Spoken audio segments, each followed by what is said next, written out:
वजीर पंचायत राज एरावली दयाकर राव ने जिले सतह के कबड्डी खेलों का इफ्तिताह जिला वरंगल के हल्का असम्बली पालाकुर्ती में सरोजा जिले सतह के कबड्डी खेलों का इफ्तिताह अंजाम दिया और जिले सतह पर खेलों में हिस्सा लेने वाले 40 टीमों के खिलाड़ियों से मुसाफा करते हुए मुबारकबाद दी।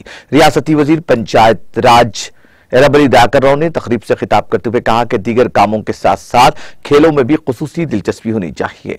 उन्होंने कहा कि तालीम जितनी जरूरी है, खेल भी उतना ही जरूरी है।